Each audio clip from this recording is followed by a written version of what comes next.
pledge allegiance to the flag of the United States of America and to the republic for which it stands, one nation, under God, indivisible, with liberty and justice for all. Now, prayer by Hector. Oh, pastor's here. That's right. I was like, did you just come to watch? No, Well, actually, sometimes I do come to watch it. Sometimes it's the most entertaining event in Well, town. there's my agenda on the desk and I'm lost. But it's okay, let's pray. Father, every day that we wake up, we're grateful that we have the opportunity to live and work in Panama City Beach. And we thank you for the beauty that you created around us. This morning, Lord, I pray for Mayor Thomas, the members of the council and the city staff, all of our first responders, Lord. I ask that you would bless them, grant them wisdom in the offices that you've called them to serve in. Lord, help us to work together for the betterment of our community, that your plans and purposes will be established and every resident and every visitor will be blessed. We give you the praise, Lord, in Jesus' name. Amen. Amen. 1 second. Thank you very much. I was sitting there talking to the preacher and then off with him sitting on the deck. All right. For the approval of the budget workshop meeting, August the 11th. No, that will actually be postponed until your next meeting. Those minutes are not quite ready yet. Thank you very much. Thomas just got back from There are vacation. no minutes available for that meeting. So we- Not yet. Approval of the agenda, are there any additions or deletions to the agenda today? If I may, sir, there's one thing I'd like to maybe discuss as possible and add to the agenda, which is, it came to our attention yesterday in the TPO meeting, to myself and Councilman Reeker, that the transit authority that does the stops here on the beach and much needed service that comes out to bring people to the beach. One of the areas where they do their transitions is at Walmart. And evidently Walmart has decided they no longer want them doing the transitions in the parking lot there. And so what's happened is that transition is taking place now on Front Beach Road and Joan Avenue. And it's not a very good place for what they're trying to do in transition. It's a very busy corner there. So I'd like to see if we can add something to the agenda for discussion regarding us being able to use our intermodal site as that transition spot. They're needing a place where they can safely go ahead and transition people, All right. and I believe that's what that lot was for, so I'd like to bring that discussion up. If we get to the regular agenda, we'll put it right up front. Okay. Okay. And are there any other additions or deletions? Or entertain a motion to accept the agenda? Motion to approve? Second. Madam Clerk? Councilman Chester. Yes. Councilwoman Strange. Yes. Councilman Solis. Yes. Councilman Reeker. Yes. Mayor Thomas. Yes, ma'am. We have a couple of presentations this morning, proclamations, and Councilman Hector Solis will start off. Pastor Duval. Sir Ramon.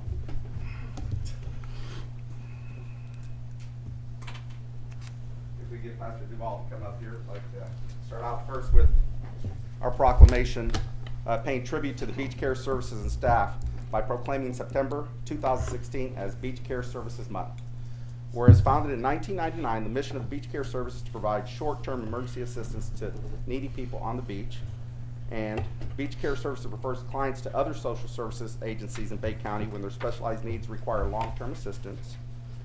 Whereas Beach Care Services has the slogan, "Locals helping locals," and help the needy via rent assistance, utility payments, transportation, prescriptions. Whereas Beach Care Services is totally staffed by volunteers and supported by donations from the community.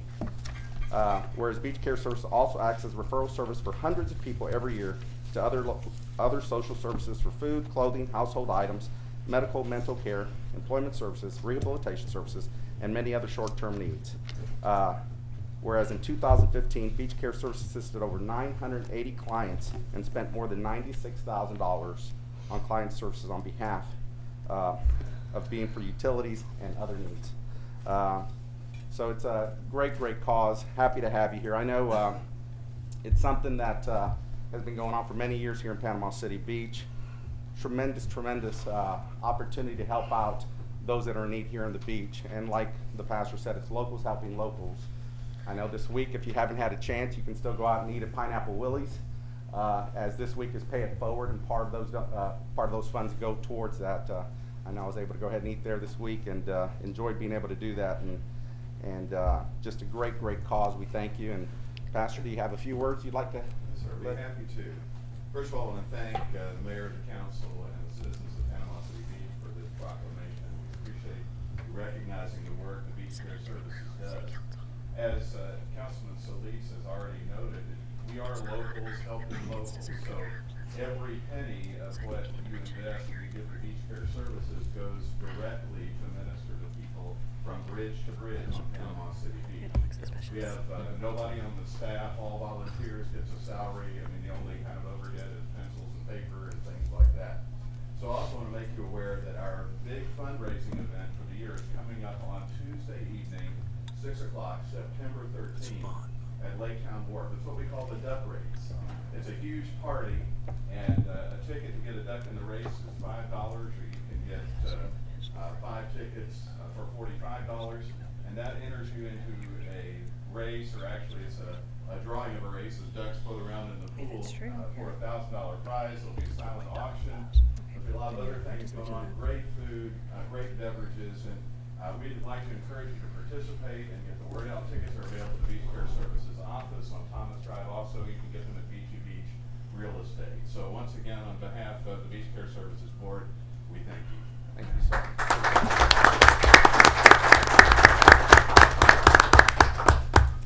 Next, if we could go ahead and bring up Ms. Ferrara from our library, please. This proclamation on behalf of the mayor and the city council. A proclamation paying tribute to the library card by proclaiming September 2016 as Library Card Sign-Up Month. Whereas the library card is the most important school supply of all, whereas libraries play an important role in the education and development of children, and the library program range broadly from getting every child ready to read and school preparedness to homework help, building research skills, to access to financial aid resources, and whereas librarians offer digital and traditional literacy training to help students of all ages. The free library card is the smartest card you can own and use, and the most important school supply of all. Now therefore it be resolved that the mayor and the city council proudly proclaim this month, September 2016, as Library Card Sign-Up Month.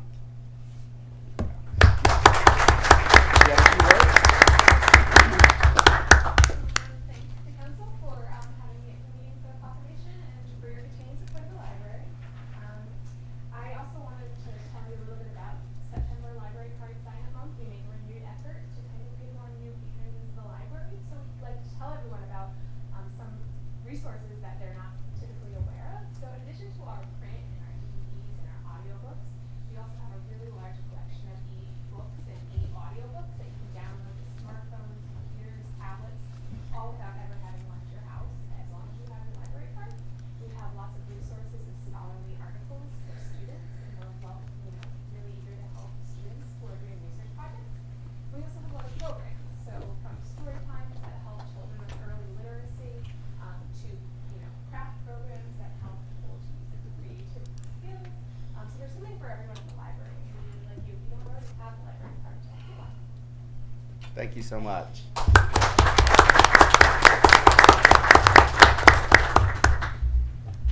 Got a presentation this morning on behalf of the Ironman Florida Triathlon. Ben, are you? Yeah, this is Ben. Come right up, sir.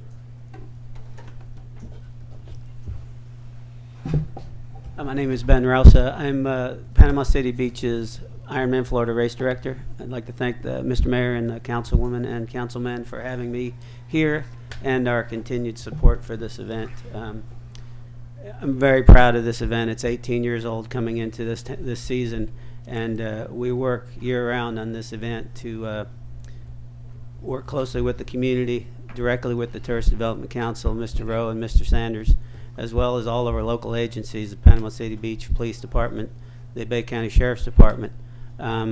Lately, or most recently, we've included a children's race for the Children's Tumor Foundation, where we raise funds for them on Friday afternoon and have as many participants as we can participate.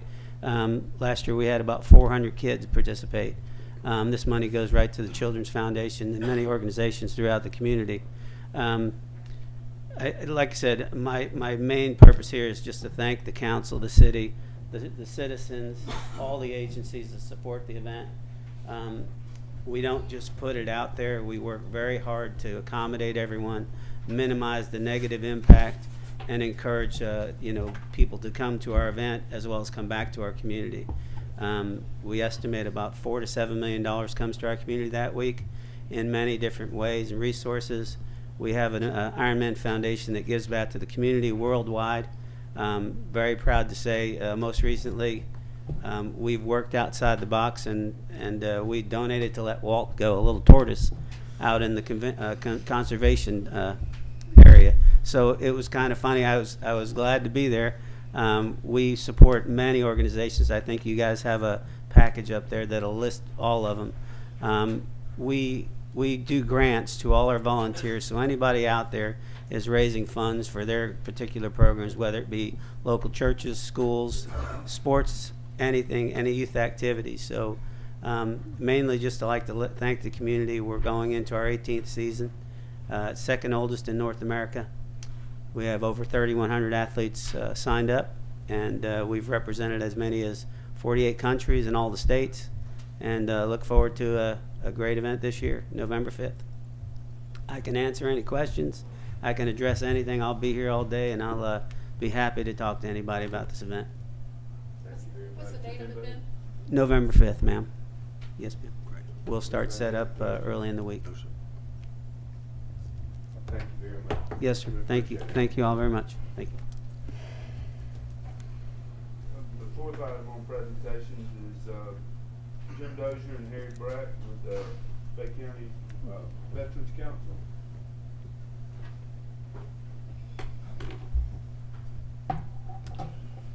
Thank you, Mr. Mayor, Councilman John, and especially Miss Amy. Known this young lady since she was about that tall, a neighbor of us, and No taller than that. Very much. and my youngest daughter and Amy were roommates at the University of Florida, and they've both done very well with so little education. Go get us. They couldn't get into Mississippi State. We didn't try. But Harry and I are here today to tell you, first off, we represent the Bay County Veterans Council. And the Veterans Council was started long before mine and Harry's involvement with it. And it seems that the county commission was big supporters of the military, but from time to time the military would come to them and say it may have been Harry's group, the AMVETS, and it may have been my group that came, and we wanted something and we wanted it facing this way, and Harry's wanted it facing this way. And it was taking up time at the county commission meeting talking over the which ways. And so they suggested to a retired Air Force colonel and a retired Air Force senior chief, or whatever they call them in the Air Force, and they came together with this council that all the veterans organizations, the 30 some odd that we have here, like My Purple Heart, Harry's AMVETS, come together and get all the details worked out before we came to the county commission and took up their time. And it's worked quite well. I was president in 2010 when the airport board came to us after they had turned down, after the USO turned down the airport board for putting the USO there. And the Chamber of Commerce and the Airports Board came to us and says, look, can you guys get it done? I said, we don't know, but we'll give it a shot. Well, we jumped on it. There's been a military welcome center working out there with complete volunteers at no cost to the county or city or anything, run by basically the Veterans Council. 32 different military organizations working through the Bay County Veterans Council. And I happen to be president again of this year, and I was fortunate enough to be asked to give the presentation at the memorial at Pier Park on July the 4th. We came out there, it was about as beautiful a July the 4th as you can see in Bay County. It was already hot as a blister at 9 o'clock in the morning when we started the presentation, and there were about 60 of us, 50 or 60 of us. Harry and I probably didn't know the names of everyone there, but we recognized everyone there. We were talking to ourselves, which is fine, which is fine. But the presentation went over well, and as we were leaving, some of our older guys, some of our weak, some of our infirm, some of our disabled, were complaining about the distance that they had to traverse to get there. Never entered my mind until I heard them talking. So, well, what can we do? Is there anything that we can possibly do to make it easier for them? And so I would ask the Beach Council, if you would, take a look at it. I don't know what it would cost. I don't know if it's feasibly possible. Is there a possibility that we could move the memorial? We're not trying to say we don't want to get rid of it. We would maybe like to move it where it would be more convenient, because Harry and I are both about the same age, too old. And somewhere along the line in the next 5, 10, or 15 years, if we're fortunate to live that long, we're going to be limping. We're going to be in walkers. We're going to be in wheelchairs. But we would like to be able to participate in events that, at memorials like that. And all we would ask you to do is take a look at it. Originally, when I can remember Mr. Jim Clark, who was a big pusher with the Veterans Council when I first started there. And he was telling us that there was eventually going to be a road coming around the backside, and then we'd get parking right there very close and whatever, but that didn't pan out. And that happens. Happens in business, it happens in life, it happens in villages, towns, communities. So it's just, if you would please, take a look at it and see if there's something that can be done to make it more convenient for us. And Harry, would you like to say something? No, I think you've covered it. Very nicely. Thank you very much. Thank you. I kind of represent Appreciate the, excuse me just a second. I kind of represent the four major clubs, veterans clubs on Panama City Beach. And those of you who are veterans, I would like to invite you to join us, because we're essentially a charitable organization. We're charitable to our own members, but also to the community itself. So, thank you. Thank you. Thank you very much. Thank you, sir. I can bring back some ideas to the next meeting if you'd like. Thank you very much. Thank y'all. At this time, we'll have public comment for things that are on the consent agenda or the regular agenda. Please limit your comments to 3 minutes and give your name and address, please, for the record. Sir, Bernie Thompson has 2 sheets to speak of, and then there's 2 others. Mayor, will you be doing a 9 a.m. Just a second. Has 2, Yes, sir. would you like to do one of them right now? If you're voting on the 9 a.m., I would. If you're not, I'll pass. We are. Thank you, sir. You're not voting on Bernie that Thompson, 83. We are not today. It's not today. Not today. It'll be the next meeting. We didn't have enough time to advertise for this meeting. Okay, I'll Sorry. pass, sir, until the end. Thank you very much. Becky? Tom Klomps?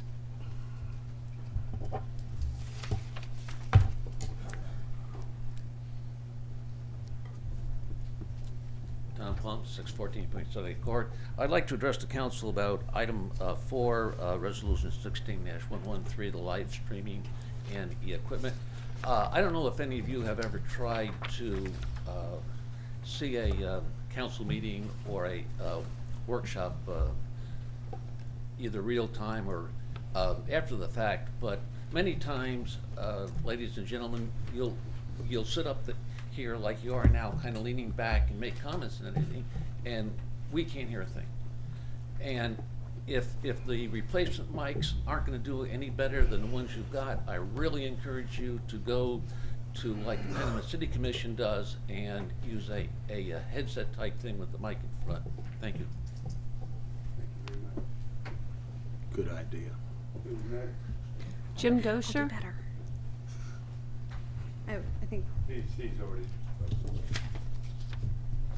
That's it. All right, if there are no further, we'll close this section of the meeting and the consent agenda. Yes, sir. Yes, ma'am, go ahead. Items noted with an asterisk are CRA items, and action is taken by both the City Council and the City of Panama City Beach Community Redevelopment Agency jointly and concurrently. There's 7 consent items and 2 are CRA items. Item number 1, Resolution 16111, State Traffic Signal Maintenance and Compensation Agreement. A resolution of the City of Panama City Beach, Florida, approving an amendment to the Traffic Signal Maintenance and Compensation Agreement with FDOT, designating and authorizing a city representative to update and execute amendments to Exhibit A of the agreement, authorizing execution and providing an immediately effective date. Item 2, Resolution 16112, bid award, re-roofing Fire Station Number 32, a resolution of the City of Panama City Beach, Florida, approving an agreement with Andrews Roofing and Construction for the replacement of the Fire Station Number 32 roof in the amount of $14,570, authorizing execution and providing an immediately effective date. Number 3 is an asterisk CRA item, Resolution 16114, Front Beach Road, CRA Segment 3, Buchanan and Harper MSA Task Order Number 1, a resolution of the City of Panama City Beach, Florida, approving a task order with Buchanan and Harper for surveying services for the FBR Segment 3 Highway 79 project in the amount of $16,900, authorizing execution and providing an effective date. Item number 4 is also CRA, Resolution 16115, Front Beach Road CRA Segment 3 appraisals, Chandler and Associates Inc., MSA Task Order Number 16. A resolution of the City of Panama City Beach, Florida, approving a task order with Chandler and Associates Inc. for appraisals for the FBR Segment 3 Highway 79 project in the amount of $19,800, authorizing execution and providing an effective date. Resolution 16116, bid award, Edgewater Lift Station 9 replacement project, a resolution of the City of Panama City Beach, Florida, approving an agreement with Marshall Brothers Construction and Engineering, Inc. for the demolition and construction of Edgewater Lift Station Number 9 in the amount of $1,778,460. Resolution number 16125, Ironman Florida Triathlon road usage. A resolution of the City of Panama City Beach, Florida, related to the Ironman Florida Triathlon, authorizing extraordinary traffic control on portions of South Thomas Drive, Surf Drive, Front Beach Road, and SR 79 on Saturday, November 5th, 2016 for the event. Last item, Resolution 16126, Shrimp and Oyster Fest road usage. A resolution of the City of Panama City Beach, Florida, authorizing temporary closures of Pier Park Drive South, Sea Monkey Way to Longboard Way on Saturday, September 10th, 2016 for the Shrimp and Oyster Fest. That concludes our consent agenda. Entertain a motion to approve. Motion to approve. I'll second. Motion, second. Clerk? Councilman Chester. yes. Councilwoman Strange. Yes. Councilman Solis. Yes. Councilman Riekert. Yes. Mayor Thomas. Yes, sir. The regular agenda today, we will change the order to talk about the intermodal spot. Thanks, sir. Once again, basically, what had occurred during our TPO meeting yesterday was brought to our attention, myself and Councilman Riekert, that the public transportation that comes from the city over one of their normal transitioning sites that they've been utilizing. A lot of the sites that they do utilize are private property, one of those being Walmart, the older Walmart, and it was brought to our attention that they're no longer allowed to go ahead and do the transition site there, which puts them at a corner of Joan and Front Beach Road to try and conduct this business in a very heavy traffic area. So we'd like to bring before the council to see if it would be possible to go ahead and approve the transition site of our intermodal site that's across from Shipwreck Island to be that spot, to put them in a more safer area so that they can go and transition without there being an issue there. We just wanted to bring it to the council and see if we could get agreement on that or move forward with whatever needed to be done to make it a more a safer spot for them to go ahead and do their transitioning as they try and improve services. Another great thing that came out, that's the first thing we'll bring in front of the council, but they are also looking at giving us an additional route out here on Saturdays during busy times. That was a topic that was discussed. So very aware of how the trolley system works and how it assists the city here in being able to bring people who are coming to provide service to our people as well as enjoy the beach out here. So I'd like to put that in front of the council and see if Mr.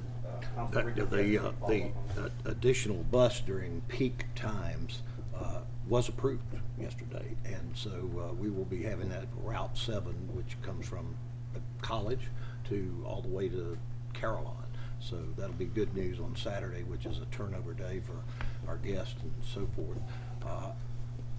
In a short conversation with Mr. Gisbert, he reminded me that the maintenance and keeping the area clean, if we do go forward with this, is an important thing that we need to go back to our friends at the Transportation Planning Organization and be sure they'll be responsible for that if the council decides to go forward. You said this was across from Shipwreck Island? No, not straight, I'm sorry, from the Ripley's. Ripley's. Yeah, the big ship. Okay. Across from the big ship. That's the wall ground there. Yeah.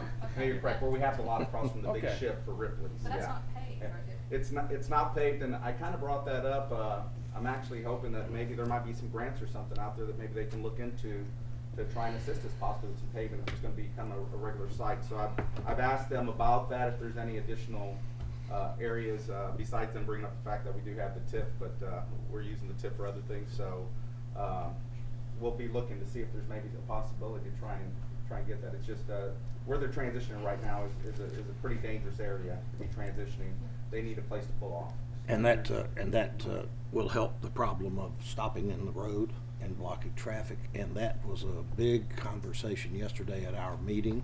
There were several, we thought, good suggestions that came up to approach private business owners who have a big parking lot so that we might pull the bus off of the main drag there on Front Beach Road and unload and load passengers, right there, really on the state right-of-way of Front Beach Road, but it might leak onto the private property there. So we talked about that and how we could do it without without it becoming such a legal situation that a private property owner would say, I don't want to get involved in all that. So, I mean, that was a very early conversation and needs some vetting, to say the least. But we're looking at Mayor Thomas's wishes and others to move that trolley off the road to keep traffic moving better, as we're doing with scooters and we're doing with the smaller vehicles, the golf carts. So I think some very positive things came out of that meeting for us yesterday, and a good step in many directions would be getting that transfer point off the street there at Joan Avenue in Front Beach. Definitely. One additional thing that also came out was they're actually forming a new committee for the transit that will be comprised of people from the TPO to deal with different issues with the trolley and the public transportation as far as the stops, these type of issues like where to stop at and things. And I think that committee is going to be really good to be able to go ahead and take a look at routes, if routes are working, if they're not working. They've discussed about putting in an extra stop over at the new Veterans Center on the base over there. I think that's off Magnolia. Yes, sir. So there's a lot of good things, and so this new committee will be to go ahead and take a look at what we can do to improve our service for our citizens as well as those that come to the island. So, but in front of us now, I'm not sure which way we need to proceed with that as far as trying to see if we can go ahead and utilize that site. Can they use it now without it being paved? They felt they could. The site has been improved when the CRA Phase 1 was being done. part of the contract was to utilize that as the staging area, but in return, our payback for using it as a staging area was that they would improve it with lime rock. So it has sufficient lime rock. I can tell you that you could park any car there, because during peak times of the year when that area is at capacity, it has been used for car parking. So it shouldn't be an issue for a vehicle to park. We could, if council approves, we would bring back an interlocal agreement with that organization so that we make sure that we're covered and they're covered. And It sounds to me like some good things did come out of that meeting. Very good. But the truth never seemed to come out of it. The truth is, the reason Walmart wants them gone and the reason other people don't want them there is because they've trashed the area. And businesses don't want them in their parking lot. When they first started figuring out how to put handicapped concrete pieces on the side of the road, which never made sense for me with a trolley, they were going up and down the beach pouring concrete pads. So you sit over here on your wheelchair on the concrete pad, and then you roll out here on the thing, go up. None of it made any sense, but there were a lot of people that didn't want to stop in front of them because they create trash. In front of the library downtown, right in the middle of the government center, cups and papers, and they eat and leave everything there. I have watched at Walmart, when you get stopped out there, they'll get on the bus with their case of beer, and the last beer can, they throw it out the side. I mean, Walmart doesn't want that there, and I don't know of too many other people that are gonna volunteer to have it in their front yard. And we need to, I think we need to be very careful allowing another spot for that congregation. You've all passed by there and seen them leaning up against every tree out there drinking. And that's just not the image I think we're trying to do. And I'm sorry about disagreeing with things. You can put a bicycle on that trolley and they stop in the middle of the road for 5 minutes. And that's what yesterday's conversation was about. Like an example that was brought up, and Mr. Leonard was there, and if there's anything you would add, I would appreciate it. But it was an example was brought up across from Runaway Island Restaurant, is that Alvin's, that has a pretty extensive parking lot, would be a good place for them to pull off. Probably more of that than less is on the state right of way. And I think the answer to your trash is trash receptacles. Oh, I agree. You know, But I mean, the back part of that same parking lot is one of the trashiest places on the beach. Yeah. We have more residents from there coming up complaining about that.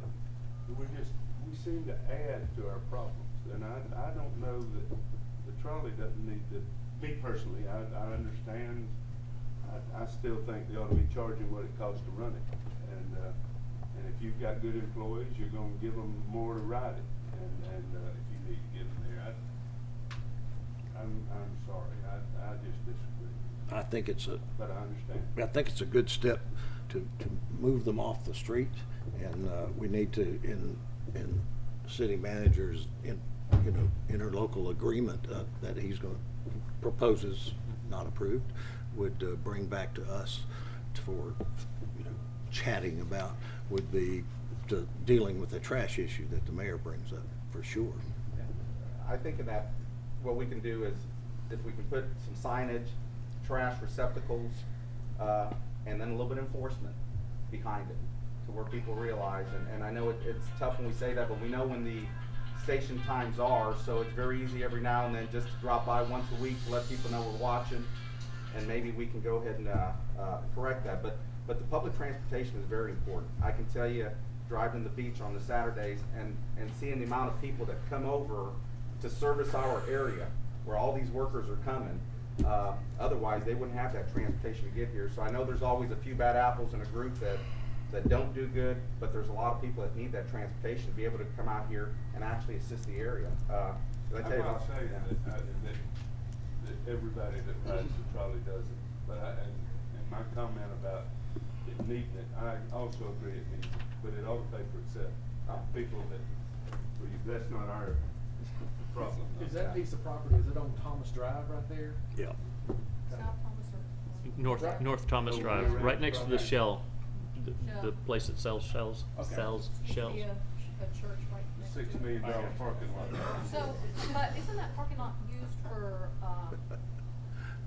if we put the exchange area there, don't some of the special events use that for parking? We could hold off an area where they could turn around. I mean, there's sufficient site there for both activities. And that really hasn't been used for a special event since 2 spring breaks ago, is that correct? I thought that they did busing from there. pickup. 2 spring breaks ago, I think, one of the clubs. I There, think it's there are there for if several we ever events. need it. Spring Break utilizes it. Ironman utilizes it. There are other events that utilize that parking. But it's a and large it's, parking lot, it is a so- very large area. I think it's pushing 4 to 5 acres, so it's a fairly large area. I think that what we should do in all of this is come out with a good plan, designate a specific area, if we even have to coordinate, off with a certain area, so if they know this is your area, so they stick to that area, put the signs, put the trash receptacles, and then a little bit of enforcement every now and then, go by when that exchange is happening, let people know we're watching the area, but, so I would make a motion that, we have the city manager go back and look at an intergovernmental agreement, with the transit authority or whoever that is, to go ahead and, look at that site. Okay, do I'll I have a second second? that motion. Okay. We have a motion and a second for you to Bring in an get to interloper. the transit authority and see what they need and see if it's something we can put together some sort of agreement with. Okay? Madam Clerk? Councilman Chester? Yes. Councilwoman Strange? Yes. Councilman Solis? Yes. Councilman Riekert? Yes. Mayor Thomas? No, ma'am.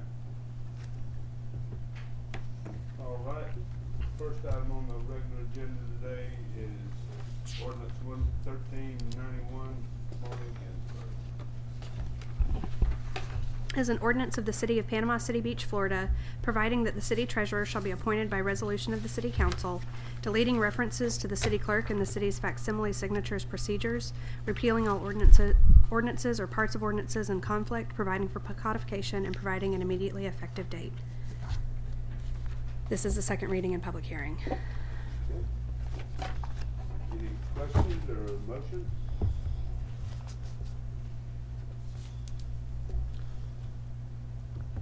Oh, we have a public hearing. Open this to the public. Any comments on ordinance 1391? No comments? This item is up for adoption. Motion to approve 1391. I'll second. We have a motion and a second, Madam Clerk. Councilman Chester? No. Councilwoman Strange?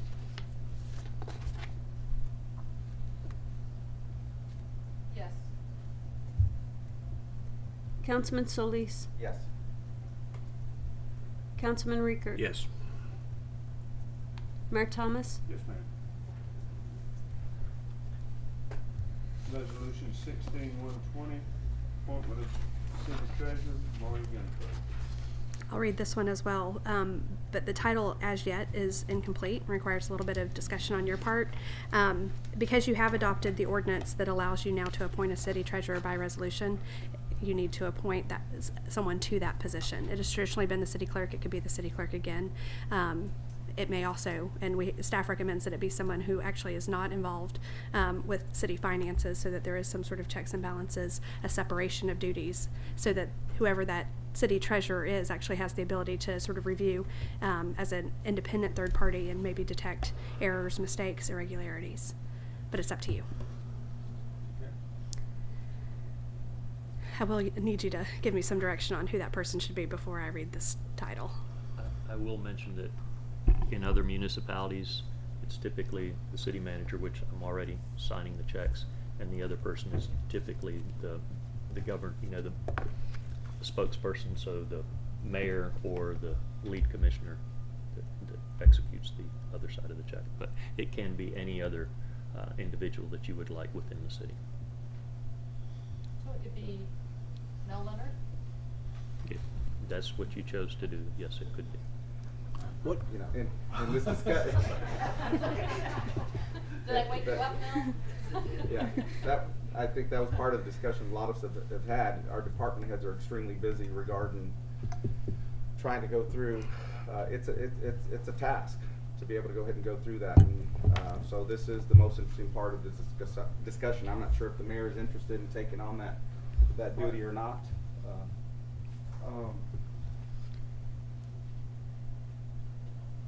Would that be just strictly for oversight? Is that what the?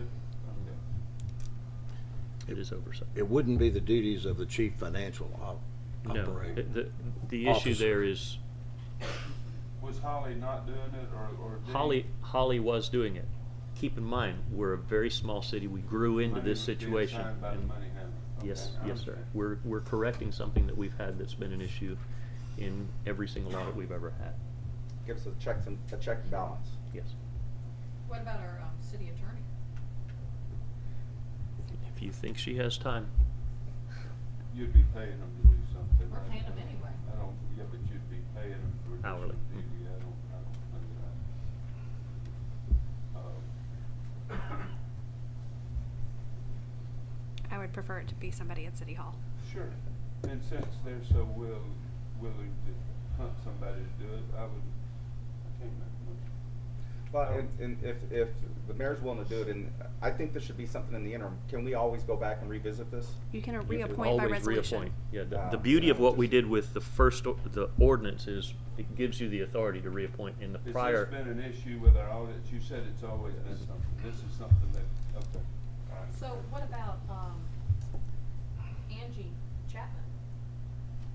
she I will she pass is the gavel. she I'll is make a payroll. motion that the vice mayor be the check signer and we'll be done with it. I'll accept that. That's a good idea.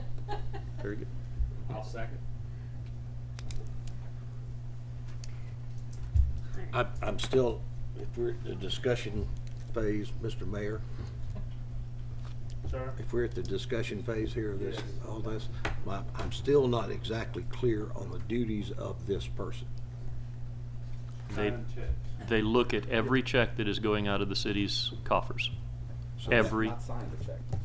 well, they have to provide their signature on a signature block, and their signature goes on the check. Therefore, if I'm signing it, I'm going to look at every check. It's up to you if you look at every check, but that is what the responsibility is. We typically go through, I don't know, several hundred checks What will happen? if- every what will every happen other if week, this and then person- every week we what go would through happen 40 or if this 50. person we were talking about, in case Mrs. Strange has to travel for other activities, and those checks have to sit there for 5 days? Is there some provision that if this person is out of town, and that would happen to anyone, indisposed, you know? Please. It's really more of a just per functionary signature plate. It's electronically done. We're actually moving away from paper checks as much as possible. We're going to virtual cards, V-cards, which is a form of a credit card payment, ACH payments. It's more of just an oversight. It's up to Mario and the secondary person how much they want to look at. But by the time it gets to that point, the invoice, the purchase, many of them are approved by you guys if they're over Mario's purchasing authority. If they're done at a staff level, a lot of times between a $2,000 level and Mario's purchasing authority, the department head comes to Mario and gets permission. Angel doesn't cut any checks unless she has authorized initials signing the invoice. That gives her the authority before she ever writes the check. So there's a lot of checks and balances in place before it ever gets to the point of a signature. So it's really just more of an oversight. You don't want, one of the reasons this came up was because I've traditionally, as the city clerk, I was the secondary signature on the checks, and part of my job as the finance officer is to make sure that we have good internal controls in place. And it's not in good internal controls to have someone who has as much access to the assets of the city as I have also signing checks. And if you recall with the Auditor General, several times we've had a comment in our audit report about segregation of duties, which you're never going to totally eliminate in a government of our size. It's just impossible to do it the way that the Governmental Accounting Standards Board would have you do it. But there are things you can do to mitigate and provide greater segregation of controls, and this was a good opportunity for us to provide a mitigating factor. So really, it's just more of it's how much you look at it is entirely up to you.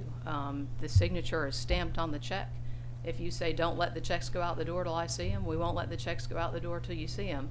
If you trust that the system is working the way it should be working and you're not here and you want the checks to be released, we'll release the checks. It's entirely up to the signatures, the two people signing it. Would it be okay for us to say either the mayor or vice mayor? And is that possible? We have to sign the, it's an electronic signature plate that's generated and transmitted onto the check. It's not a manual signature. So we'd have to have, by charter, we have to have duplicate signatures, the city manager and whoever this person is. And one of the things we'll do after you name that person is have the signature plates re-signed, and all the banking documents have to be re-signed with authorized signatures. So it would be difficult to have an and/or type person. I was just, her question about what would happen, I just thought it was something would be. It would be up to Councilwoman Strange if she wanted the checks, if she was out of town. It And just seems like an easy thing to me, I'd like to go ahead and. But even on travel, so somebody on travel status, though, you can always go ahead and, through an e-document, send because that's what you're doing, is reviewing the actual sheets.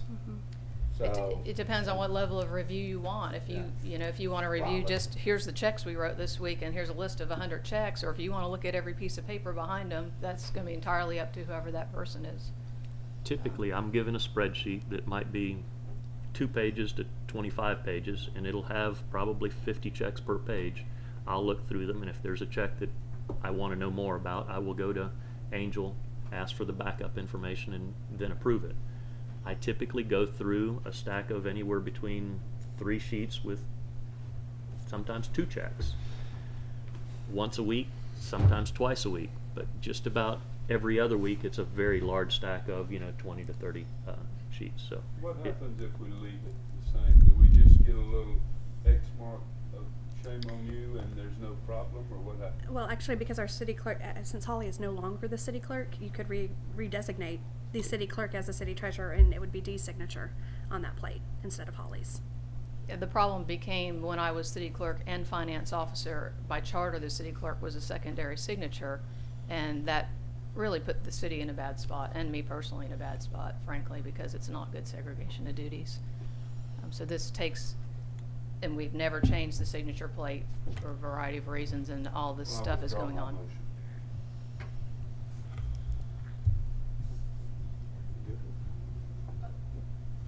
I have no problem with it. I probably cut 100 checks a month, so. Well, I mean, don't have we to all look know at how to it. write checks, Yeah. but I mean, if we can, it seemed like you wanted somebody from staff to do it when you were wondering if we could, and I thought the simple thing to do was just get it over with and let you do it. But if we put D in there, we could just do that, I guess, or whatever, and not have any of us doing it. If it's whatever the majority wants, I have no problem doing that. Well, then I'll make that motion that the vice mayor still continue to be the one to review that for the check and balance. I'll second that.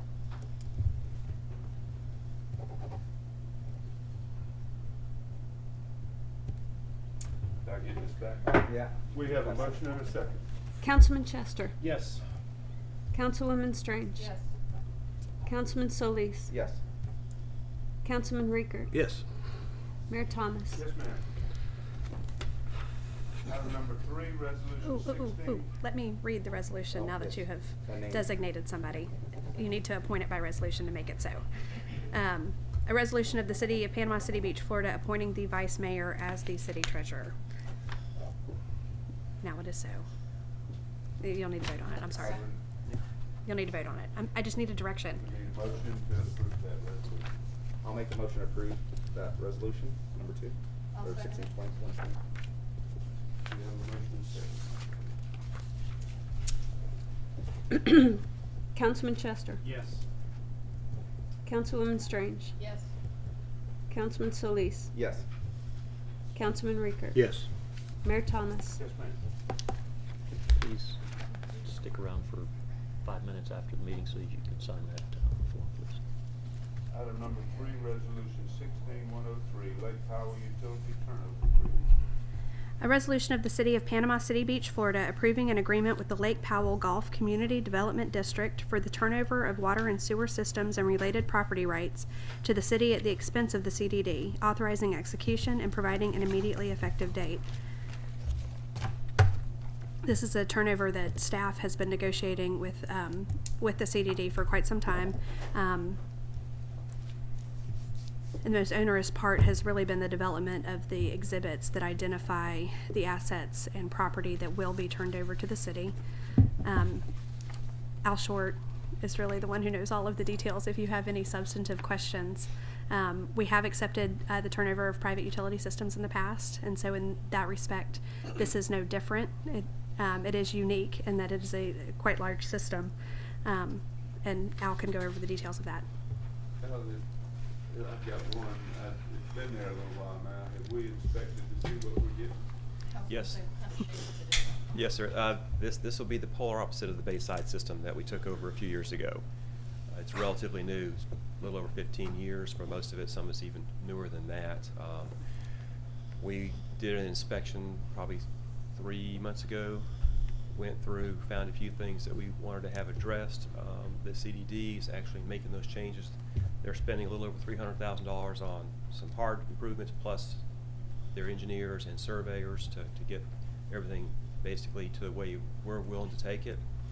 So there'll be no money out of pocket for the city on this, other than staff time just to review the documents and get the deal prepared. And right now, this project, there's probably, if it builds out completely, it is quite large. There's just under 600 units that would be in there. So it is pretty big, and this will be the last private utility in our service area. We've taken over all the others. The only other people who, and they would become part of our regular customers, just out like a typical customer outside the city limits.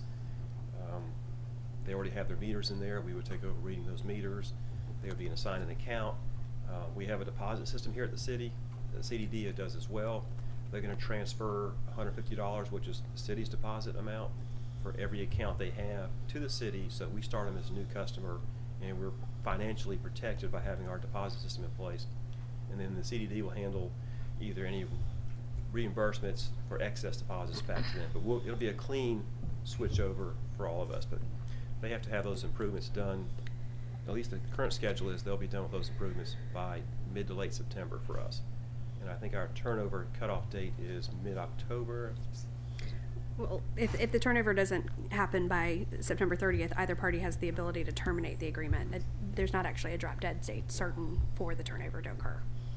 Does they have good as-built and things in there that you're comfortable with? Apparently they did, but there's a lawsuit that covers part of that. The reason they had to send surveyors back out and spend a lot of money was the people who had the original as-builts claimed they lost them. So the CDD hired a new survey company to go out there and resurvey the entire project. And that's one of the things we're getting cleaned up. The part of the documentation delay, this is most of it here, but we're still waiting for some easements to get across the golf course and some other stuff. But basically those are just internal documents that staff, unless the council wants to look at them, but once we're satisfied with them, the deal itself is pretty well covered in what's in front of you in your package. This is probably a stupid question, but so why are we doing this?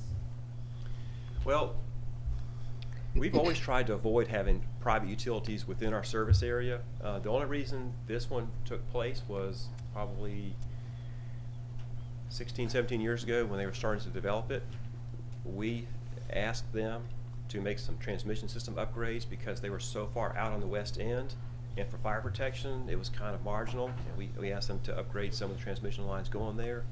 They didn't want to, and so we said we were not going to take the system. They ended up building a ground storage pump station on site to try and handle their fire protection needs. It hasn't really been maintained that well. They're getting it fixed up right now, but that was why we didn't take it. Otherwise, we try not to have a private utility in our service area because we lose control over what's happening in the area that we're supposed to provide service to each and every customer. So that now that time has gone by and we have made changes to our system and have higher capacity out there, we can take them over without any kind of real adverse impact to us. So they have their own wastewater treatment plant and everything? No, they basically buy water from us in bulk. If you go to the front gate of Wild Heron, on the right hand side there's a big meter for water coming in. On the left hand side there's a vault. There's a sewer meter for coming out. So we measure it coming in, we measure it coming out, but we actually do all the treatment. Is that where the city limits stop? Is that their gate? City limits actually stops farther south, close Right. to Back Beach Road. Turtle Point, Okay. Turtle Cove, Yeah. I'm sorry. But the portion inside is not in the city limits. The No- portion inside is not in the city Right. limits. None of this, the access In our road. municipal Yeah. service area. The frontage is- Turtle Cove is in this little area right here. This will be Back Beach Road. And that road is the service road that they built to get back to the project. That service road is in unincorporated Bay County. They'll be paying the unincorporated rates. But you have no reservations, and you feel that the system, they've done what they need to do to bring it up to our standards, and you have no reservations as far as. They are in the process of getting that done, and before we'll recommend the city manager sign, they'll have that completed. They have 2 subcontractors out right now getting work done. So is there like an escape clause if something really, we sign off on it, 2 months later? Well, if you as a body approve the terms of the deal, and if either the city or the county or the CDD don't sign by the date certain that's there, it would just go away. But to your question, there is that escape clause. If the infrastructure isn't complete by September 30th, the city does have the option to terminate this contract.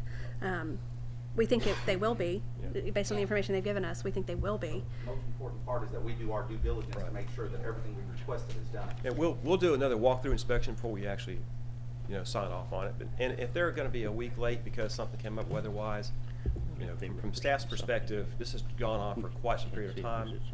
We're not concerned about a week or 2 if they're not. But we will do another walkthrough before we recommend city manager sign. There are warranties within this also. It's not just. Would we need to hire another meter reader for that area? No, sir, we've, compared to the size of the system we have right now, it's a good sized project, Right. but it's not big enough to warrant. We're not gonna add any staff. Okay. They're actually divesting some staff as cost saving as part of this deal, so. Are we taking assignment of their meters? Yes, they use the same meter company that we have. Okay. Would this be a great opportunity to try our new meter talks to satellite system? We can discuss that at 1 o'clock during the budget workshop if you'd like to. That's still a little bit on the delay phase. You're beginning to sound like him. We have a good reason for Okay, that, but thank you. I can talk about it now if you want No, to, but it is thank you, being sir. delayed. Okay. Very good. Thank you, sir. All right. Resolution 16103 is up for adoption.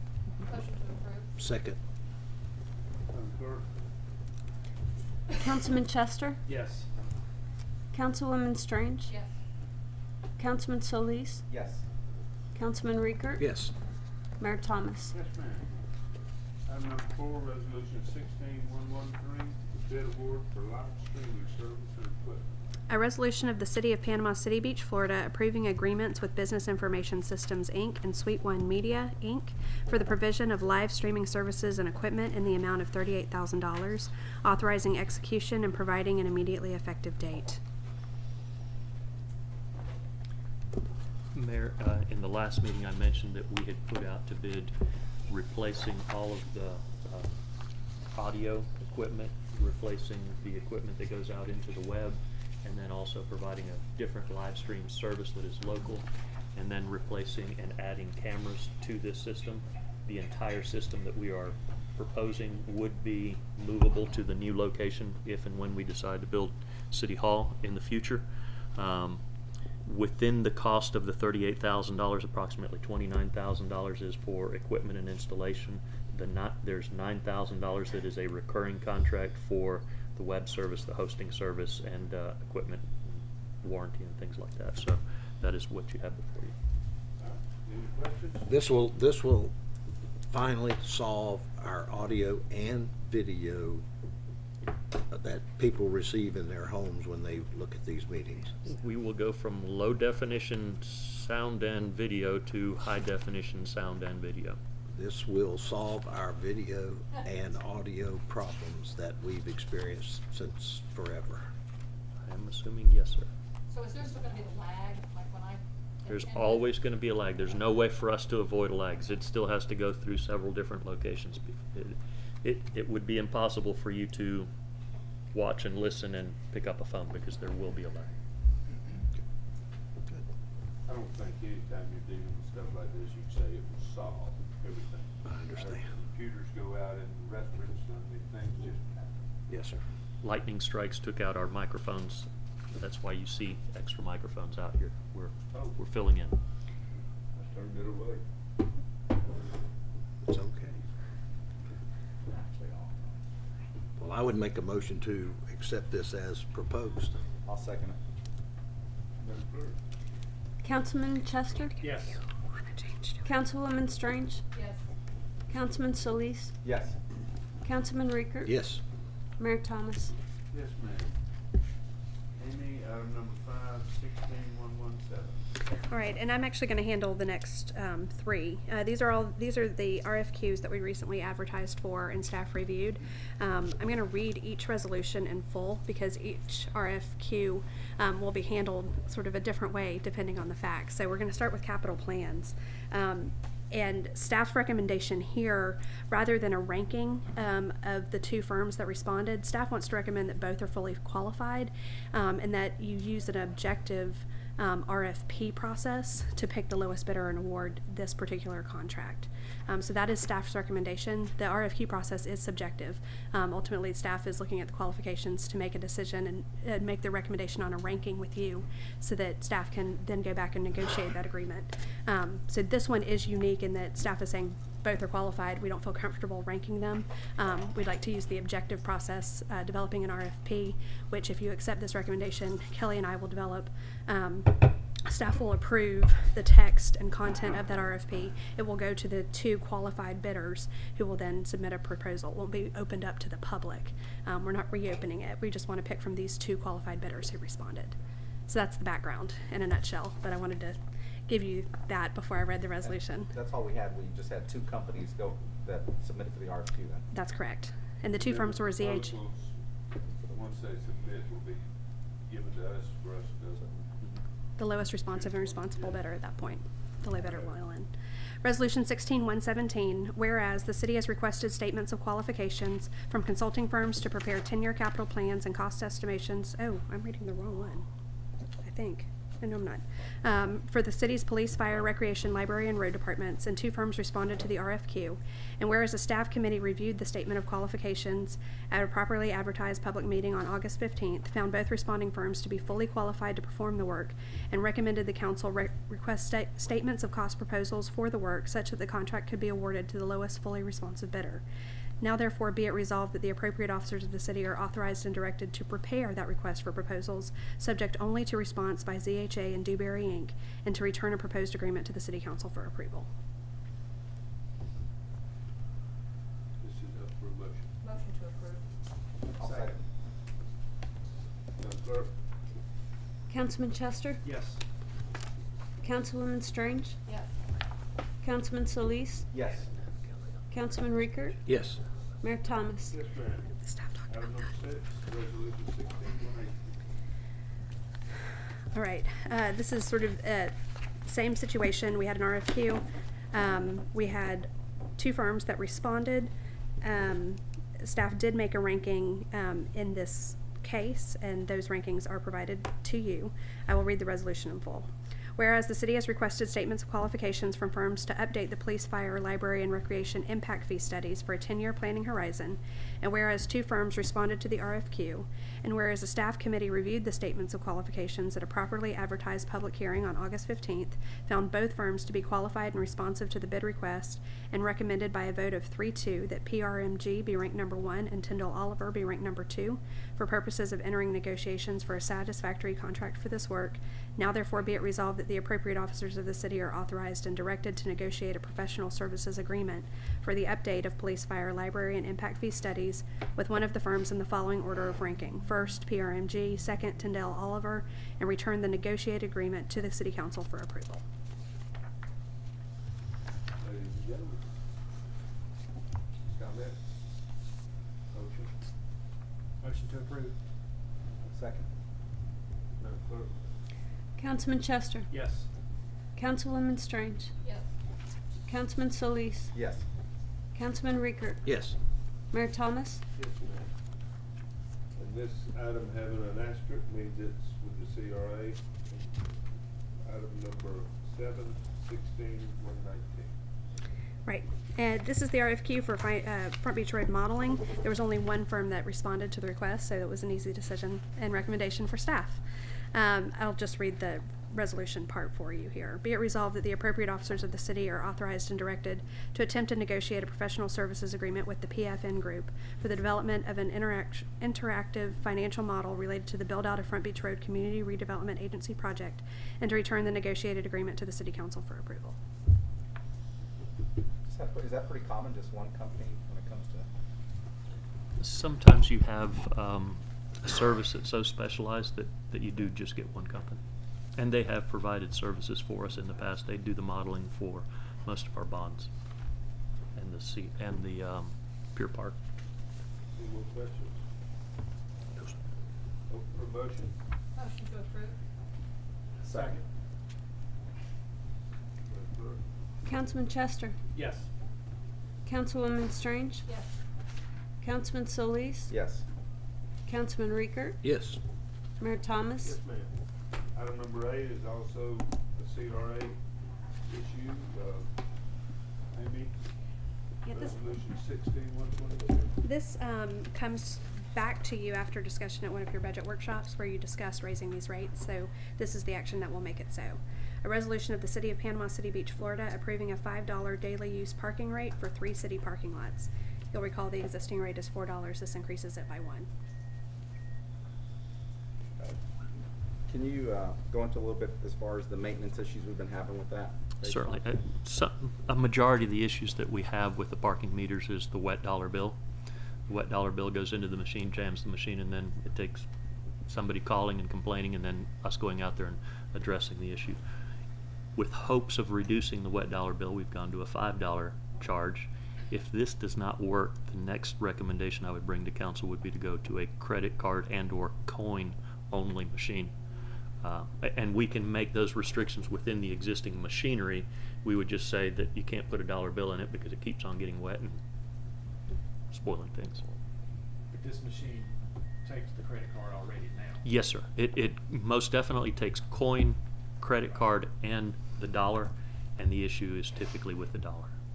And Last week when I was out of town, every place I went to, nobody took anything, credit card. And it is the up and coming system. As a matter of fact, there's a system that you can set up with a phone in some cities where you can put more money on your phone. It sends you a reminder that you're about to run out of time. There are some very upscale systems, but they come with a ticket, and they come with a service fee that I'm not sure we're quite ready. If we had more parking, I could see us doing that. But parking is a major revenue stream for many municipalities. All right. Any more questions? Item number 8. Motion to approve. I'll second. Madam Clerk? Councilman Chester? Yes. Councilwoman Strange? Yes. Councilman Solis? Yes. Councilman Riekert? Yes. Mayor Thomas? Yes, ma'am. This section of the meeting is for public comment. Please limit your time to 3 minutes and give your name and address for the record. Madam Clerk? I have no more slips, sir. Mr. Thompson? Bernie Thompson, 8317 Front Beach Road. Mario, I want to make sure I understand, because a wet $1 bill gets jammed, that's the reason that we're going to raise the parking rates from 4 to 5? That is not the only reason. It is one of the reasons. I can also tell you that most other municipalities are charging a good bit more than that for a full day's parking. All right. With regard to the live stream, I want to set your mind at ease, Councilman Riekert. If the new company has a glitch, if there's any 18-minute gaps, I got you covered for free, just so you know. I also want to address the proposed change of meeting times. I think you'll probably be voting your second reading on that next week. Again, I want to thank you, Councilman Solis and Vice Mayor Strange, for opposing changing the meeting time to 9 a.m. that's when people are working, and it makes it a lot harder for people to get here. And I remember when it was brought up, Councilman Chester, you said that you really liked that 9 a.m. time. It's a lot more convenient for you. And Mayor Thomas, you agreed. As a matter of fact, Mayor Thomas, you said these are business meetings. If people want to come, they'll make it. Well, I talked to the dermatologist who came here and spoke to y'all when you wanted to ban shade on the beach. And he came here twice during business hours, and it cost him thousands of dollars. And his cancer, or his skin patients weren't able to see him that day. And I talked to him today, and he said that it would be very expensive. In fact, he couldn't make it today because he's working. And so I would ask you, and I know that it's Councilman Chester, really you, and Councilman Rickard, it's you who are going to decide this. One of you will be the swing voter. And when you run for office, you say you want to listen to the people. You promise to listen to the people. And I would ask that you please do that when you make your next decision. Thank you very much. Yes, ma'am. I'm Janice Hatcher at 203 South Wells Street, and I want to say how beautiful the flowers are. I'm a designer. It looks really nice, the pictures and everything. So great job to whomever did that. I agree with you on the problem of the trash that's on the beach now. We do have a lot of trash just along the roads where people park. They throw their trash out and they go down the beach, or they come back and empty their cans. Is there any way that we could have people who have minor infractions, or short of a better word, like prisoners or people who are locked up, that is nothing major that they're locked up for, just maybe something minor, that they could be out and take bags and pick up the trash along our beach accesses, the Walmarts, that's free labor. I think it is. So I just want to offer that as an option to make our places beautiful, because you do see every beach area has cans and bottles. They come back from the beach and they're parked up on the top of the road. They just throw their stuff out. So it's up to citizens to pick it up. But if we could have some free labor that we already have maybe locked up that's not dangerous, maybe they get a bag and go out. That's a great way to clean up our city. Thank you so much. Well, there are crews that do that all over the county. The problem is the sheriff will tell you that, and the county hires, and some cities hire crews from some of the surrounding correctional institutes. But what the jail has out there, only certain numbers of them are qualified by law to be able to turn loose and do that. And the sheriff works very good with people that do it, but there's just a limited number that are able to. Tom Plum, six. Prisoners? Sorry, I'm sorry, that are qualified, that aren't. Without Rated, Right. rated community because of custody. their crimes, they Okay. can't be let out. Yes, sir. I'm Tom sorry. Plum, 614 Pacific Court. Not sure I can make it here for the budget meeting this afternoon, so I'd like to make a comment. If I understand, we're taking 4.1 million out of the utilities and taking it over to the general fund. And if I remember back, is that so we can build no, it's just to help out the general fund? I'll go ahead. Okay. My take was, if it was gonna be moved over so we can build the new city hall, I don't think we're getting much bang for the buck. I think we should take that 4 million and put it towards Backpack Beach Road. Like, the city manager said, it's gonna, finishing from Nautilus, up, we'll get about 18% traffic improvement. That's a lot of bang for the buck, I think. Secondly, as used prisoners, I came here from Harris County, Georgia. They use the prisoners for everything. They did all the cleaning in the public buildings, all the trash trucks. The driver was a sworn officer, and the inmates were the ones in the back flinging the trash. They work, those people. Thank you. Anybody else? Hello, good morning. Frank Sewell, 435 Hidden Island Drive, Panama City Beach. I have three quick things. The other morning, about 5 a.m., I was on my way out to the airport, not by choice, but for work, and I was driving my wife's car. She was with me, had my dog on my lap, and just before 79, when we to turn towards the airport, a sprinkler, I had my window down in my car, hit me. And I noticed that it's always flooded there about that time of the morning. There's a lot of other places on the beach where sprinklers hit the sidewalks and people having to walk out in the road because of this. I was on South Thomas Drive past the boardwalk and was turning on Front Beach Road, heading, past the super clubs. And I stopped because it's one-way traffic. I looked to the left. I noticed there were some girls walking on the sidewalk. Didn't pay attention to them. Looked to the left. Nobody was coming. I went to go. They were in the middle of the street because sprinklers were spraying the sidewalk at that time. I mean, I don't want to say almost hit them, but it caught my attention. I think that's something should be looked into. Also, I'm talking on behalf of two of my friends that couldn't make it today about the Gulf Coast Jam. They're local vendors. They sell food.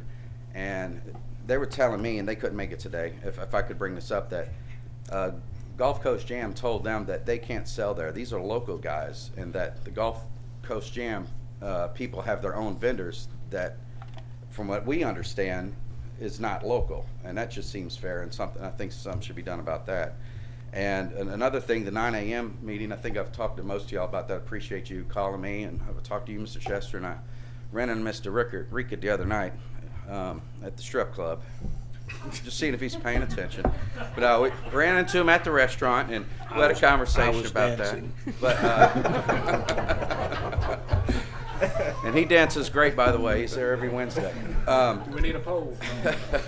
But I thought he did a great. I appreciate y'all listening.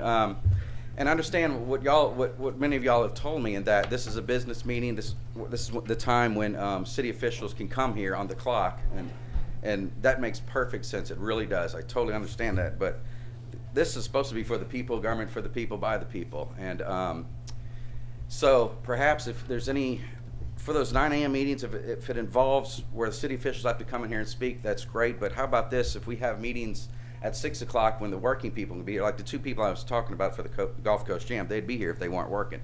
How about anytime there's an ordinance that affects taxes or any proposals for new laws or anything, how about maybe having those at 6 p.m. instead? Just a thought I would throw out there. I appreciate your time. Thank you. Anybody else? I just have one thing on the 9 o'clock meetings. Name and address. Cal Chester at 228 Oxford Avenue. My only concern is you guys do a lot of recognition sometimes with kids, sometimes teachers, sometimes outstanding community citizens. My only concern is at 9 o'clock in the morning, are those kids going to have to miss school to be recognized? Are these citizens, like Bernie pointed out, they're going to have to miss work? So at some certain point, like Frank said, this meeting is for the people. You guys are an extension of us. So I just, no matter what you guys do end up voting on, I hope you guys listen to people. Reach out to them this week. I've talked to a lot of business owners that cannot be here today. Obviously, students, teachers can't be here, and I want you guys to think about that as we move forward. Thank you. Thank you. Anybody else?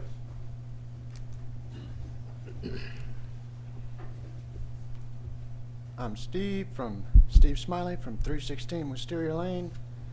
I missed work to be here today, and I'm opposed to the 9 a.m. meetings.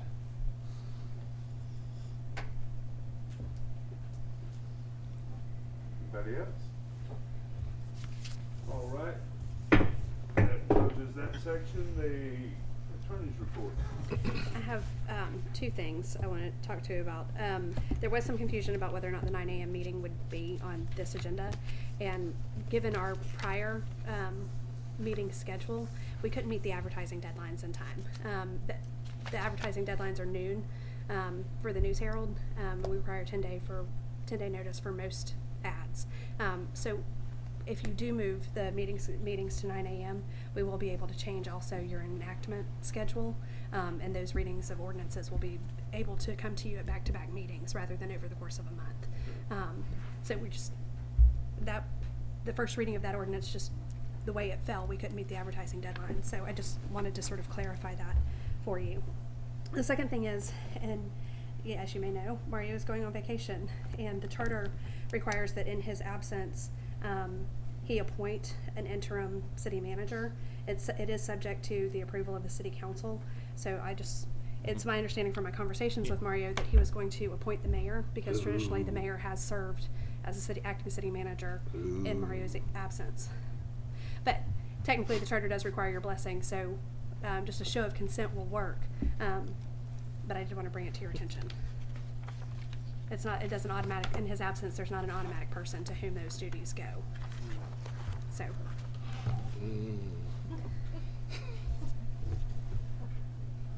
All right, everybody get ready. If there's no objection, that's all my business. That's the extent of my report, unless y'all have any questions about other things I'm working on that you haven't seen yet. Can we appoint someone for that position with the codicil that there'll be no executions? No, you do have the capacity actually to revoke the designation at any time and appoint someone else if you'd like. But for now, this is just sort of to get your blessing and for notice purposes that the mayor will be acting in Mario's absence. I would make that motion that the mayor be. Okay. It's subject to council approval, but you can do that by a showing of nodding heads. That's.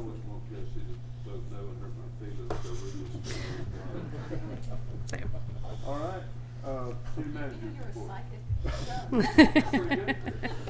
Psycho.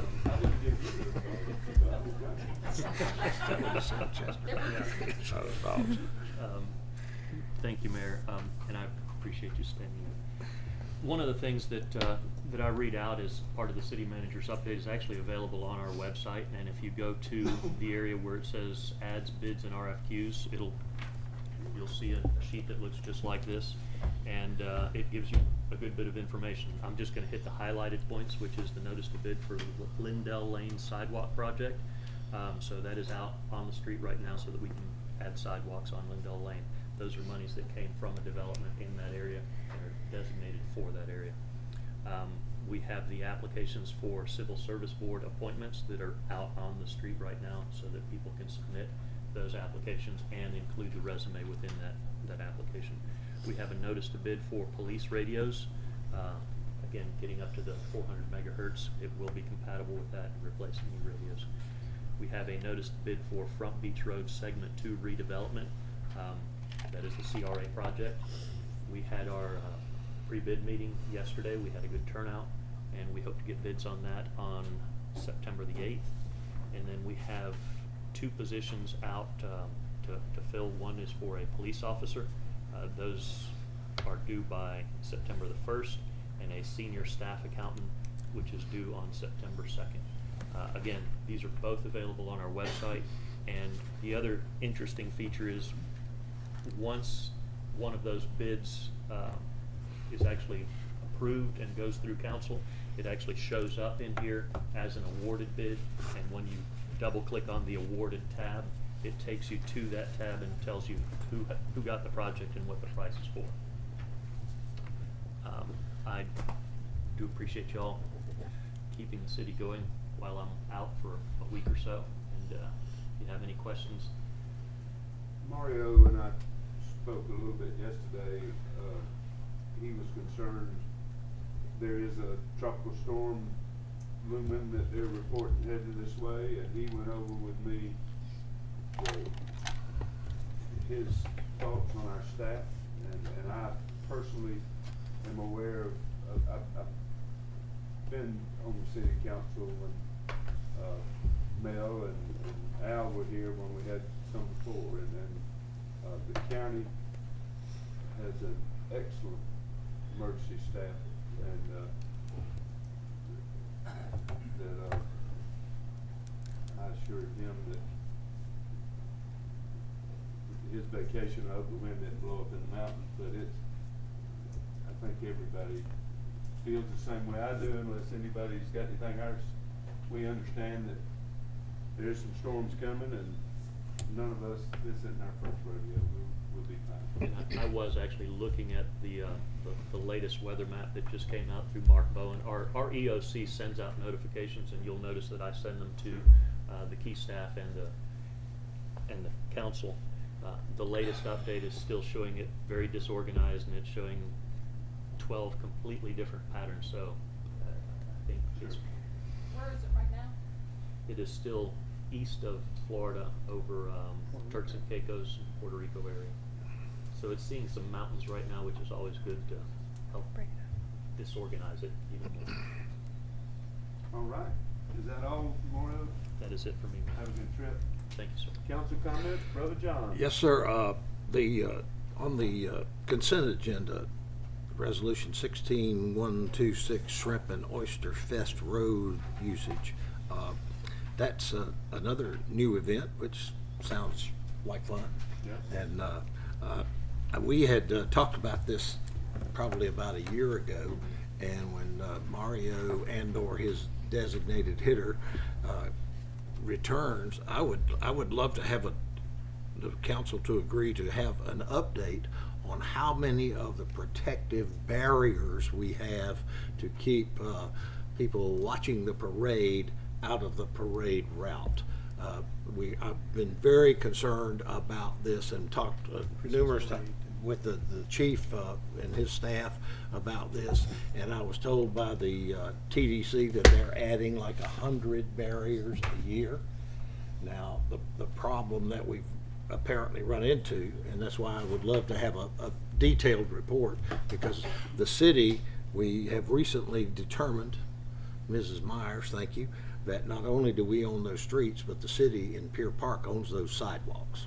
So, you know, if God forbid some little kid dashes out to get a piece of candy in front of something that's parading by, I mean, we just want to prevent that, and that is getting, I feel like it needs better and more attention. The barriers, and I'm not a law enforcement officer, what I know about law enforcement, Drew has taught me, is the barriers would make it easy for the police officer to see who was on the right side of the barrier and who was on the other side, rather than dashing out and getting some beads or candy.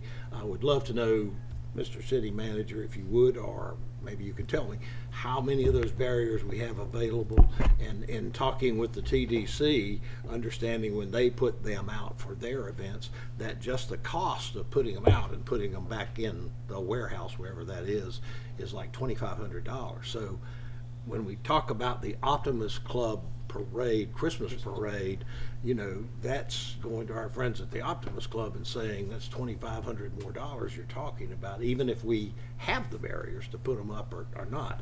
And I could not help put those up because those darn things are heavy. I mean, those are, it's not something we could get volunteers from the Optimist to do. So just a report to make that more safer, and especially knowing now that those sidewalks do indeed belong to the city, and so we would be the first name on the legal document that's when something goes wrong. So if the council is agreed, just to check this out. I know we have a number of those barriers. The cost of getting them out and who does it or who pays has been a problem in the past. If it's a TDC event, it hadn't been a problem. If it's an Optimist Club problem, I don't want to go to Mr. Chester and his fellow optimists and say, hi, you got to come up with an extra $2,500 to do this very nice parade that you do. So I guess what I'm asking for is status, where we stand, who does put up the barriers, and who should, if we think someone else should, and just you see what I'm after, just to, because I'm really concerned, having been in those parades with a large vehicle, and it's terrifying. There's one parade, for instance, where it is rumored there's alcohol about. Is that I won't participate in the parade because it's just too dangerous. Which ones did you think there was alcohol? I would not want to say because it might incriminate some of those on the dais. So just, I think you get my gist, and I'm concerned about the safety of someone dashing out. Perhaps making this more affordable would be our friends in other municipalities renting them from us for their parades. We don't have a 4th of July parade, there are times when other municipalities have like a Christmas parade in Panama City. Maybe they would like to rent them, borrow them, whatever. Make it safer for everybody.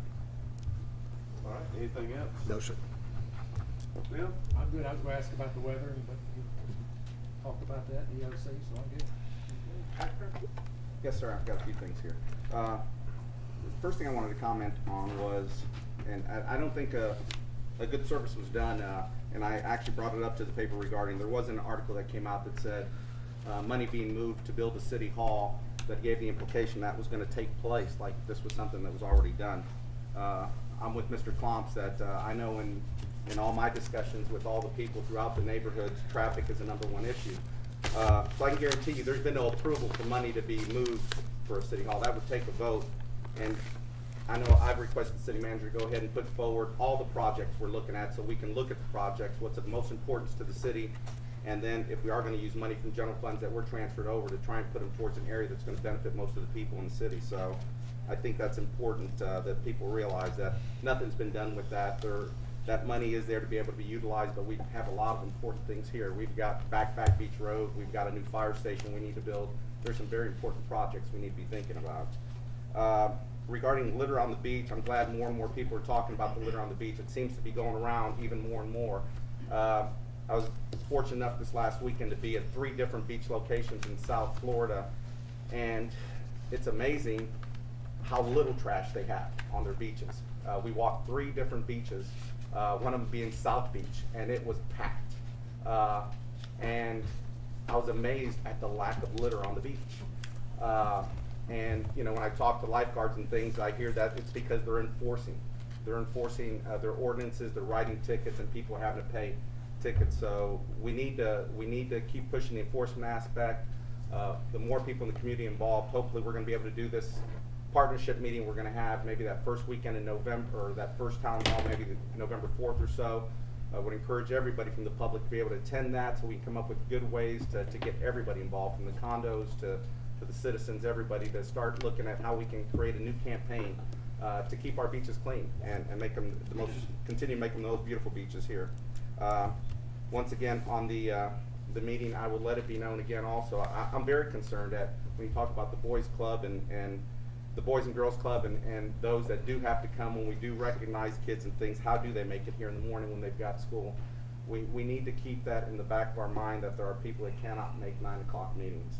And we need to make sure that we're given an opportunity on important issues, that people are able here to voice their opinions on what's going on with our city. So I can't stress that enough. From the TPO meeting, which is a very, very important thing that goes on here in Bay County, I know myself and Mr. Reeker take it very serious to be there and make things happen. I know through efforts we pushed, found out that we did not have anywhere on the plate that extent, or that turn lane has been an issue on Back Beach Road going east, where we go from 3 lanes to 2 lanes, just to then open up a turning lane again, and we have approximately about a 1/4 mile that if that were opened up, it'd be a tremendous benefit. It's been talked about for a couple of years. Nothing has ever happened with that.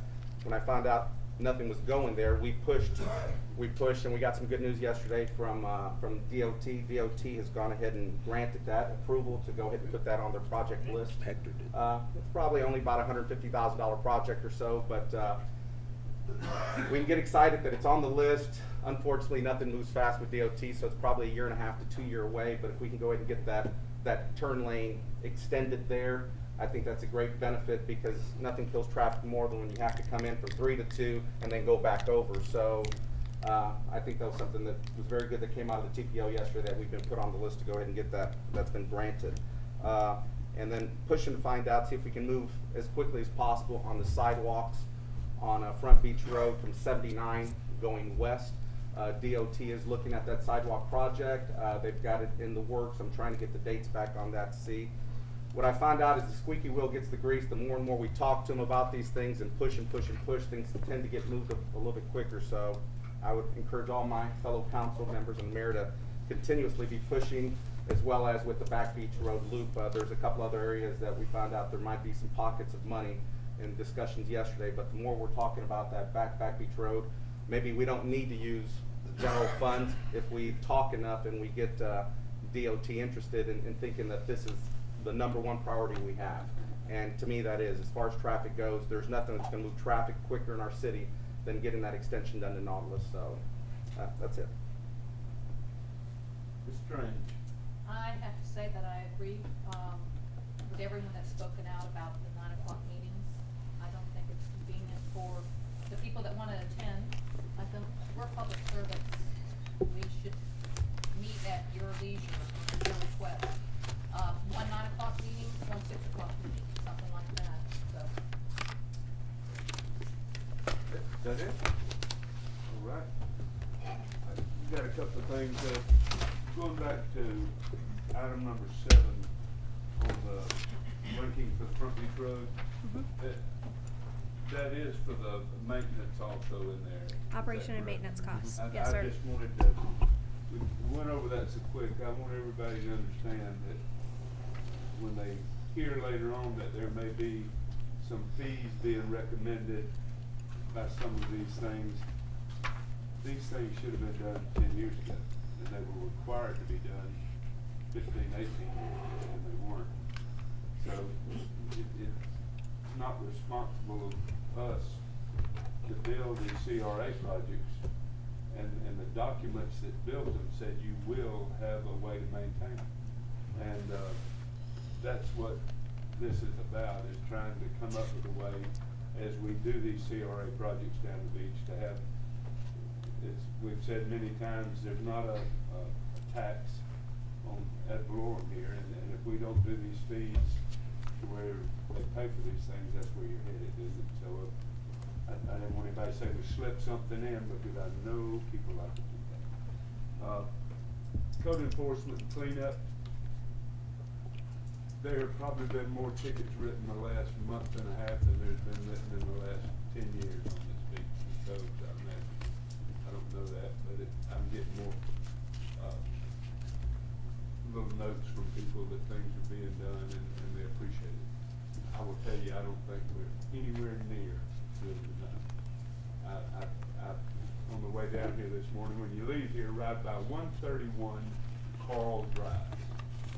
There's some nice people around that neighborhood. I live on the other street, so I'm not doing it for me, but there's some nice people. They've been trying to move these people out of this house for a month and a half, they say. And I believe them. They give me notes of what they're doing. Garbage cans have been out there 3 days by the road. They're not cooking, because there's about 20 pizza boxes stacked up around it. Every day they just throw more pizza boxes outside. If our rules do not allow the city to write litter ordinances, or do not allow the city to write different tickets every day, y'all need to be bringing us something to change the rules.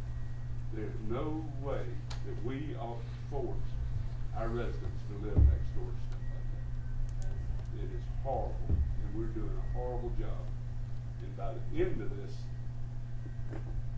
period that we're working through, we will be doing very much better.